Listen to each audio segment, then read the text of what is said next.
Assalamualaikum warahmatullahi wabarakatuh. Perkenalkan, nama saya Siti Cahyani. Saya merupakan salah satu mahasiswa di universitas di Kota Pekanbaru. Baiklah, sebelum itu saya akan bertanya, apa kabar semuanya? Mudah-mudahan kita semua dalam keadaan sehat dan tetap semangat. Tujuan saya membuat video pembelajaran kali ini adalah untuk tugas saya di mata kuliah psikologi, dan mudah-mudahan dengan video ini kita semua dapat menambah wawasan dan teman-teman sekalian bisa membantu saya dalam mengerjakan tugas. Di video kali ini saya akan membahas tentang fantasi. Pernah dengar dong apa itu fantasi? Jenis-jenisnya, fungsinya. Baiklah, di dalam video ini saya akan menjelaskan lebih rinci lagi, lebih dalam lagi apa itu fantasi, jenis-jenisnya, dan fungsinya. Langsung saja di bagian pertama saya akan menjelaskan pengertian fantasi itu sendiri. Fantasi adalah kemampuan jiwa untuk membentuk tanggapan-tanggapan atau bayangan baru. Melalui fantasi, manusia dapat melepaskan diri, menjangkau ke depan, masuk ke dalam keadaan yang akan mendatang. Kedua, macam-macam fantasi. Fantasi ini memiliki beberapa jenis, yaitu yang pertama, fantasi yang aktif. Fantasi yang aktif maksudnya sebuah jiwa yang melakukan fantasi berdasarkan pemikiran, perasaan, dan kemampuan yang dimilikinya, sehingga dari jiwa tersebut muncullah fantasi yang aktif. Kedua, fantasi yang pasif. Fantasi pasif ini tidak melibatkan gejala jiwa. Dalam fantasi ini seolah-olah hayalan dibiarkan bermain dalam daya fantasi itu sendiri. Ketiga, fantasi disadari. Fantasi ini contohnya seseorang sedang menonton film sehingga dia bisa merasakan kalau dia ada di latar film tersebut. Keempat, fantasi tidak disadari. Fantasi ini seperti seorang anak kecil sedang bercerita kepada kita. Namun sebenarnya cerita itu benar-benar tidak terjadi adanya. Kelima, fantasi mencipta. Fantasi ini dapat menciptakan sesuatu seperti tulisan, film, lagu, musik, dan lain-lain. Pokoknya sesuatu hal yang dapat menciptakan. Keenam, fantasi tuntunan. Fantasi ini merupakan daya hayal yang terjadi di bawah tuntunan. Sebagai contoh, saat seseorang mendengar sebuah musik, melihat sebuah film, dan lain sebagainya. Ketujuh, fantasi abstrak.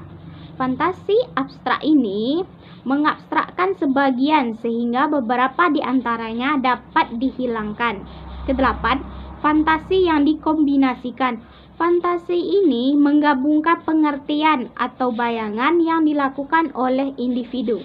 Selanjutnya, bagian ketiga yaitu fungsi fantasi itu sendiri. Fungsi fantasi ini sangat banyak. Yang pertama, mengasah kreativitas. Fantasi sangat mendukung kreativitas kita. Hal ini disebabkan karena fantasi tidak memiliki batas waktu dan bisa saja bervariasi. Fungsi selanjutnya, menghibur diri. Fantasi juga bisa menghibur diri sendiri. Melalui fantasi, kita bisa melupakan dunia nyata dan keluar ke dunia fantasi yang dia ciptakan untuk diri kita sendiri. Ketiga, masuk ke dunia imajiner. Dengan daya fantasi, manusia bisa masuk ke dunia imajiner. Misalnya, dia sedang membaca novel. Dia bisa membayangkan kejadian yang dia baca di dalam novel tersebut. Fungsi selanjutnya, membantu menyelesaikan masalah. Fantasi juga bisa menyelesaikan masalah. Dengan fantasi kita bisa sedikit melupakan dunia nyata dan berfantasi untuk diri kita sendiri. Kelima, memberikan dorongan atau motivasi. Fantasi juga bisa memotivasi diri kita sendiri. Keenam, menumbuhkan rasa simpati. Fantasi akan membuat kita bisa membayangkan dan menempatkan diri kita di posisi orang lain. Ketujuh, mengambil pelajaran dalam cerita orang lain. Fantasi ini juga bisa mengambil pelajaran dari cerita orang lain. Baik itu ceritanya baik, buruk, kita bisa mengambil pelajarannya. Kedelapan, membuat target hidup. Melalui fantasi, kita bisa membayangkan kehidupan kita yang kita inginkan di masa depan. Fungsi selanjutnya, membuat strategi. Fantasi juga bisa membuat strategi. Seperti contoh, kita ingin hidup seperti apa di masa yang akan depan. Jadi dengan itu kita membuat strategi dari sekarang. Selanjutnya, melepaskan diri kita dari batasan ruang dan waktu. Selanjutnya, bisa menyelesaikan konflik. Fantasi juga bisa menyelesaikan konflik yang sedang kita hadapi. Selanjutnya, mempermudah memahami sesuatu yang imajiner. Fungsi yang terakhir, melupakan masa lalu yang buruk. Dengan fantasi, kita juga lebih mudah untuk move on dari masa lalu, terutama itu masa lalu kita yang buruk. Baiklah, itulah beberapa penjelasan tentang fantasi. Saya sudah menjelaskan apa itu fantasi, jenis-jenisnya, fungsinya. Mudah-mudahan dapat bermanfaat untuk kita semua. Dan terima kasih juga kepada teman-teman yang sudah menonton video ini.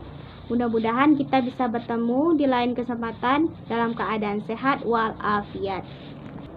Kurang lebih saya mohon maaf, saya akhiri. Wassalamualaikum.